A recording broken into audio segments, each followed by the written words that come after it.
اس طرز عمل کو اگر چاہتے ہو تو اس پاک شجرے کی طرف ہو جس کے حوالے رسول نے کیا ہے یہ دین. امانت ہر شخص اس قابل نہیں ہوتا کہ اس کے حوالے امانت کر دو. دو چیزوں کا خطرہ رہتا ہے. پہلا خطرہ یہ رہتا ہے کہ جسے امانت دی ہے وہ لالچی نہ ہو. لالچی ہوگا تو بک جائے گا. اور دوسرا کمزور نہ ہو. کمزور ہوگا تو دھمکی میں آ جائے گا. اگر پیسے کے آفر کے بعد وہ آپ کے قیمتی ڈاکومنٹس کسی کے حوالے کر دے تو وہ لالچی نکلا. پیسے سے نہیں مانا, دھمکی سے چھنوا بیٹھا تو کمزور نکلا. پیغمبر نے دین حوالے کیا امامت کے, اور دو نواسوں کو امامت ملی, ایک حسن ایک حسین. حسن کے سامنے حکومت لالچ بن کر آ گئی.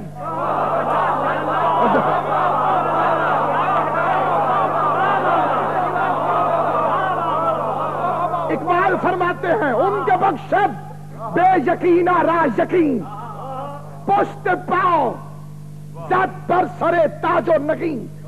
اس نے تخت و تاج کے اوپر اپنا پاؤں رکھ دیا تو بڑے نواسے نے تخت ٹھکرا کے بتایا کہ امامت بکتی نہیں ہے. چھوٹے نے گردن کٹا کے بتایا امامت جھکتی نہیں.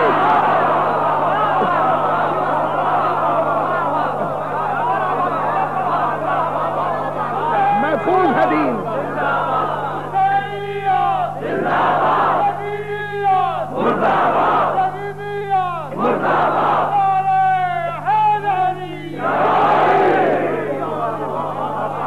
نوجوان نسل پوچھتی ہے کہ باقی انبیاء کی امتوں پہ تو عذاب آئے, ہماری امت پہ, رسول اللہ کی امت پہ اس پہ عذاب کیوں نہیں ہے؟ اللہ اس کی رضا چاہتا ہے, اور رضا اس میں بھی ہوتی ہے کہ اگر کوئی دشمنی کرے تو اسے ختم کر دو.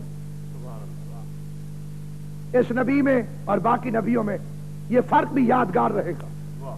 باقی نبی اس سے کہتے تھے عذاب بھیج, وہ کہتا تھا کچھ ٹھہر جاؤ, اور اس نبی سے وہ کہتا تھا عذاب بھیجوں, اور یہ کہتا تھا کچھ ٹھہر جاؤ. حقیقی وجہ سماعت فرمائی. وہ نبی بد دعا کیوں کرتے تھے, کیوں ہاتھ اٹھا دیتے؟ جب ان کے دامن میں سمجھانے کے لیے کوئی دلیل باقی نہیں رہتی. معبود آخری دلیل پہنچا چکے, یہ نہیں مانے, اب ہمارے پاس کچھ نہیں ہے سمجھانے کے لیے. جنہوں نے سمجھنا تھا سمجھ لیا, باقی نہیں سمجھیں گے, عذاب بھیج دے. اور مصطفیٰ نے عذاب یوں نہ مانگا کہ دلیلیں ختم ہی نہیں ہوئی تھی, ابھی سمجھانے کے لیے علی باقی تھا, ابھی سمجھانے کے لیے حسن باقی تھا.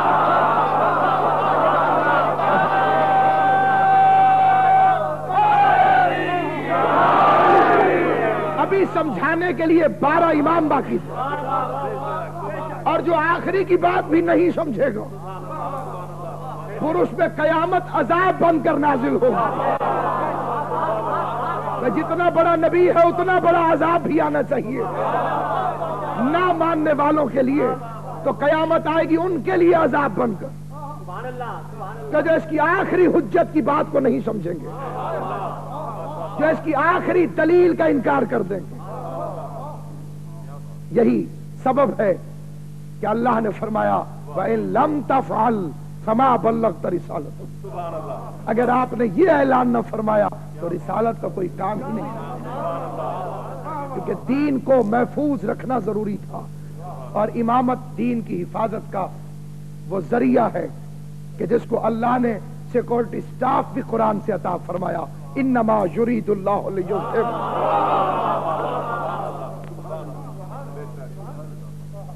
کائنات میں کچھ بھی ہو جائے دین کی حفاظت رہے, کسی قیمت پہ بھی دین بچانا پڑے, دین بچایا جائے. اس نے مدینہ چھوڑا نہیں ہے, اس سے مدینہ چھڑایا گیا.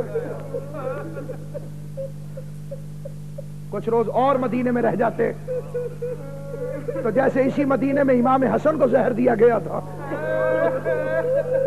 رسول کے بیٹے کو بھی زہر دے دیا جاتا. وہ روتا ہوا قبر رسول کا مجاور مدینے کی در و دیوار سے گزرا.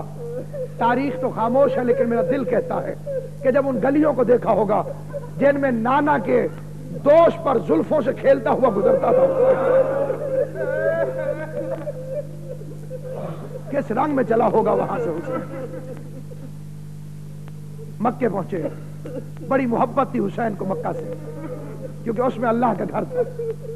25 حج حسین نے پیدل کیے تھے. اور اب وہ مکے پہنچا, اشراف مکہ نے سلام کیا. فرزند رسول آپ کے اب و جد کا طریقہ یہ تھا کہ جب وہ مکے آتے تھے تو قربانیاں ساتھ لے کر آتے تھے. مولا آپ کے ساتھ قربانیاں نہیں ہیں. فرمایا کیا میری قربانیاں دیکھو گے؟ کہ مولا دکھائیے. کہ عباس ادھر آؤ, اکبر و قاسم و محمد. کہا ایسی قربانیاں کوئی لے کر نہیں آیا ہو. شعبان کے مہینے میں مسلم کو کوفہ روانہ کیا. 8 ذی الحجہ کو لوگ حج کی تیاریاں کر رہے تھے اور کعبے کا پہلا اور آخری حاجی جو اپنے حج کے احرام کو عمرے میں بدل گئے. کیا کہنے حسین ابن علی تیرے. حسین نے باطل کو حق کے ساتھ ملنے کی طاقت عطا نہیں کی ہے. خیر و شر میں دقت تفریق ہو چکی تھی بقول شاعر, اور حسین نے تفریق پیدا کر. کیا کہنے اے حسین ابن علی, کربلا منصوبہ خدا بندی ہے. کربلا حادثہ نہیں ہے, کربلا ایکسیڈنٹ نہیں ہے. رسول کے بیٹے کو 2-4 آدمیوں نے اچانک قتل نہیں کیا ہے. کلمہ پڑھنے والوں کی بھیڑ رسول کے بیٹے کو قتل کرنے آئی.